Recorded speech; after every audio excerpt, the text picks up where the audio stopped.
Oke, mari kita mulai pembahasan kita kali ini.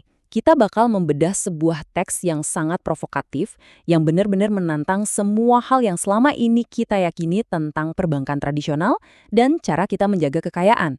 Kalau selama ini Anda merasa nabung uang di bank adalah langkah yang paling aman dan cerdas, siap-siap ya, karena materi sumber kita hari ini punya sudut pandang yang, bisa dibilang sangat berbeda. Ingat, kita di sini bukan untuk memihak, tapi kita akan mendedah argumen penulis untuk paham kenapa sih mereka sampai menyebut sistem saat ini sebagai sebuah ilusi. Materi sumber kita ini langsung ngegas dari awal dengan pertanyaan yang cukup bikin kaget. Apakah rekening tabungan Anda benar-benar menyimpan sesuatu? Seumur hidup kita kan diajarin kalau menyimpan uang tunai di bank itu otomatis aman dan jadi bentuk tanggung jawab finansial ya kan? Tapi penulis malah ngajak kita buat stop sebentar dan mikir. Coba deh perhatiin apa yang sebenarnya terjadi saat uang itu cuma duduk manis di rekening. Apakah benar-benar tersimpan? Atau jangan-jangan ada hal lain yang terjadi di belakang layar? Masuk ke bagian pertama, apa yang penulis sebut sebagai ilusi tabungan. Menurut teks tersebut, kita ini terus-terusan dijejali narasi bahwa nabung di bank itu aman, wajar, dan normal. Alhasil, banyak orang merasa bangga dan mikir, wah, saya lagi ngebangun benteng keamanan finansial nih buat masa depan. Padahal, penulis berargumen bahwa realitasnya kekayaan Anda justru lagi terkuras. Bedanya, Anda cuma kehilangan nilai uangnya sedikit lebih lambat aja dibandingin orang yang nggak nabung sama sekali. Sistem ini, menurut pandangan tegas penulis, secara diam-diam menyedot habis kekayaan yang justru mati-matian pengen Anda lindungi. Penulis menggunakan bahasa yang sangat tajam dan belak-belakan banget tentang ini. Mereka bilang itu adalah pencurian gerak lamet yang disamarkan dengan sopan sebagai rekening koran. Penulis sama sekali nggak menahan diri di sini. Mereka ngotot bahwa alih-alih melindungi hasil keringat Anda, sistem ini sebenarnya didesain buat diam-diam nyedot uang Anda. Sementara di saat yang sama, para bankir asyik ngumpulin bonus. Klaim yang sangat berani kan? Ini kritik keras terhadap cara institusi perbankan muterin uang nasabahnya tanpa banyak disadari orang.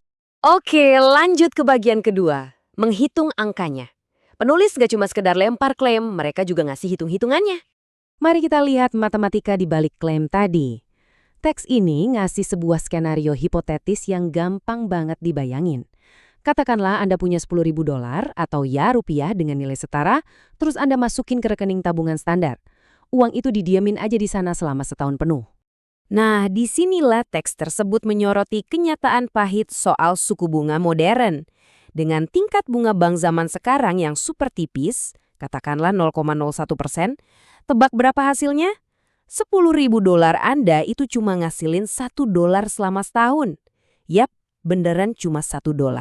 Dan menurut teks, inilah imbalan mutlak dari apa yang sistem sebut sebagai tanggung jawab finansial Anda. Tapi tunggu dulu, ini dia pukulan telaknya. Penulis nyatet bahwa di saat bank ngasih Anda $1, itu inflasi bergerak diam-diam dan nyolong sekitar 7% dari nilai uang Anda. Malah di banyak tempat angkanya bisa lebih tinggi dari itu. Secara matematis, daya beli Anda sebenarnya amblas $700. Uangnya sih secara fisik atau nominal memang masih ada di rekening ya, tapi kemampuannya buat beli barang atau jasa, menguap secara drastis. Coba bandingkan realitas matematisnya. Irisan super tipis $1 yang masuk, harus berhadapan langsung dengan potongan raksasa $700 yang hilang dicolong inflasi. Argumen penulis jadi sangat jelas di sini. Menyimpan kekayaan dalam bentuk uang fiat itu secara matematis pasti ujung-ujungnya rugi. Penulis nekenin bahwa kebanyakan orang bahkan nggak pernah mempertanyakan hal ini karena mereka cuma ngelihat saldo mereka tetap atau nambah dikit, tanpa sadar kalau daya beli mereka udah babak belur. Sekarang kita sampai di bagian ketiga, solusi uang keras atau hard money. Setelah ngeruntuhin konsep uang fiat, penulis ngenalin konsep alternatif yang disebut uang keras. Berdasarkan teks, uang yang sesungguhnya itu idealnya nggak punya masa kedaluarsa dan jelas nggak boleh membusuk di dalam berangkas.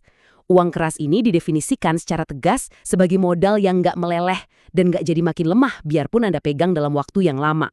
Selain itu, sistem uang keras ini dijelaskan bisa beroperasi sendiri tanpa butuh pihak perantara sama sekali. Buat ngasih gambaran yang lebih konkret, teks ini nunjuk ke emas. Emas kan emang udah terbukti jadi pelindung kekayaan selama berabad-abad dalam sejarah manusia ya. Terus, buat ditarik ke era modern, penulis sangat menjagokan Bitcoin. Menurut mereka, Bitcoin itu bentuk digital dari uang keras masa kini. Nggak bisa dirusak, transparan, dan ini yang paling ditekankan, beroperasi sepenuhnya tanpa perantara bank manapun. Ini dianggap sebagai evolusi paling puncak untuk urusan melindungi kekayaan. Kalau kita bandingkan kedua konsep tersebut secara langsung, tesis utama penulis jadi makin jelas. Penulis ngelihat uang fiat itu murni sebagai kebocoran lambat yang ngumpet di balik ilusi keamanan.